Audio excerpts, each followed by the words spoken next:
This presentation will discuss the protective factors that can be built to help children learn to cope with adversity and stress. In this presentation, we will discuss protective factors. Sometimes the development of these factors is also known as resilience. Specifically, we will discuss individual, family, and community factors that indicate resilience and describe how to develop resilience in children. It is hard to say what exactly develops resiliency in some children rather than others. What researchers have discovered is that there are three categories of factors that develop this skill.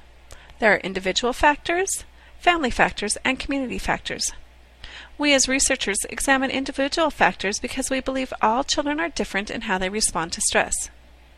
These are characteristics that, when present in children, seem to indicate the child will be more resilient. Some of these individual factors include an outgoing temperament, the ability to engage with people in a positive way, having good communication skills, a sense of humor, possessing executive functioning, the ability to regulate emotions, as well as being able to handle disappointment. Continuing with these factors, we see self-efficacy, or a child's belief in their own worth and abilities, having an internal locus of control, or their belief that most events in their life are caused by controllable factors, the ability to be motivated and persevere, and interestingly enough, having a spiritual side. What we know is that as caregivers, the key to enhancing resiliency is to search for and build on a child's strengths. We shouldn't blame the child who is not very outgoing. Rather, we should reinforce the fact that the child has a great sense of humor. We can then use the child's great sense of humor, which is one of their strengths, to help them learn how to be more outgoing. But adding pressure on a child to develop a strength in an area where they may not have one will diminish the positive effects that could be gained. In addition to individual factors, there are mainly family factors that, when present in children, indicate a higher level of resiliency could be present. We know that high-quality parenting is the best protection against any of the challenges that a child may face in life. Yet this relationship that is responsive and supportive does not have to come from a parent. In absence of a parent, another consistent, warm, supportive, and responsive adult can have the same impact as a parent. The key is that this relationship is consistent and loving, provides the child with a sense of warmth, adds structure to the child's life with high expectations, as well as monitoring while setting age-appropriate limits. This is why we often hear stories about teachers making such a difference in a child's life. The teacher may be the only person who provides this consistent relationship for the child. A final category of factors that indicate greater resiliency are community factors. Children gain support from churches, community centers, outside activities, and a variety of other community sources. However, it is not the community place that is the factor. The protective factor comes from the relationships that are built within these community systems. What children are looking for in the community are positive role models that will help them develop confidence and competence. Involvement in high-quality community programs can add an additional layer of protection for our students. Dr. Ginsberg from the Children's Hospital of Philadelphia has categorized the 5 C's of resilience.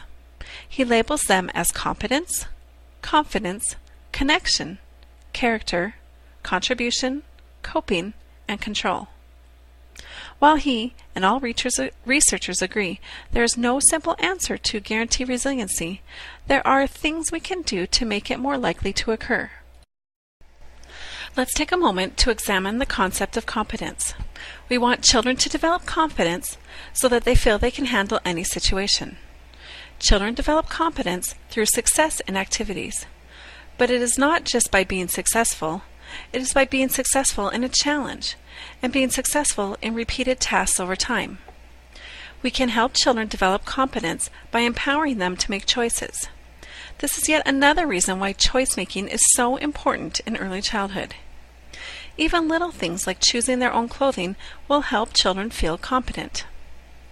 As adults, we can help children develop competence by helping them focus on their individual strengths. We need to assist children in figuring out what they are good at, as well as what they think they are good at. Remember, competence is about handling a situation, not being the best at a situation. Along the same lines, we need to avoid comparisons. Here's a scenario I think about. I feel like I'm a good cook. I can follow recipes as well as improvise. When I make dinner, people seem to enjoy it and I receive compliments. I feel competent in the kitchen. Yet, when I compare myself to my uncle, who is a famous chef, I feel very inadequate. Do I need to cook at his level? No.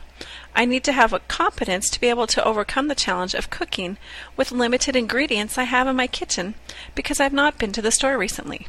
I do not have to be a world master chef. We can also develop competence by learning to overcome mistakes. We need to help children realize that the mistakes they are making are less frequent than the successes. We also need to help them walk the fine line between letting children do things on their own and waiting till they are ready to do things. If we're not careful, we can send messages that tell children we do not think they are competent, and this happens completely inadvertently. The next factor identified by Dr. Ginsburg is confidence. Confidence is directly related to competence. As children are competent, they will become confident. We can help develop confidence by recognizing when a child does well. But this has to go far beyond a good job. We need to praise specific achievements in our children and not push them into taking on more than he or she can handle. Developing connections and close ties to people creates a solid sense of security. This security empowers children to make good relationship choices in the future. You can support by connection by ensuring the child's physical and emotional security. You can make sure to be present with the child and spend time listening and playing with them. You can also address conflict openly so children learn how to disagree appropriately as well as resolve problems. By developing character and contribution, children develop a sense of right and wrong. They learn that we all have something to contribute and we all are important. These factors help children develop a frame of reference that can be referred to as they interpret difficult situations in their lives. So we have identified factors that are often present in children who are resilient. As we have stated, there is no set number or specific combination of factors that will guarantee resilience in a child. Because of this, researchers then sought to figure out how these factors work together. Rudder proposes that these factors do the following: reduce sensitivity to risk, dilute the impact of risk, and reduce the negative chain reaction that often follows exposure to risk and increases its negative effects. He also suggests that these factors help contribute to positive outcomes by reducing the negative chain reaction that often follows a difficult experience, thereby increasing positive chain reactions. The promotion of self-esteem, self-efficacy, and problem-solving skills is likely to result in more positive outcomes as well. Finally, Rudder believes these factors counter the risk with compensatory positive experiences, open up other opportunities, and support positive thinking about negative experiences. There are several general strategies that caregivers can implement to promote the development of protective factors that lead to resilience. First, they can provide activities that foster the development of protective factors. Activities that involve choice-making, that provide challenges that the students can overcome, and that promote the social connections are just a few examples. Caregivers can also provide a stable, nurturing environment. By setting high expectations that are realistic, caregivers allow children to do the best they can. And finally, caregivers can establish consistency. This consistency is not only in the adult-child interactions, but also by creating predictable routines and procedures. It is easier for children to take risks and face challenges when they do not have to worry about what's coming next. Let's take a moment to see how this all fits within the pyramid model. When we are referring to protective factors, we are referring to supports at the primary level. You will see as the course progresses how to build nurturing and responsive relationships, as well as how to develop high-quality supportive environments.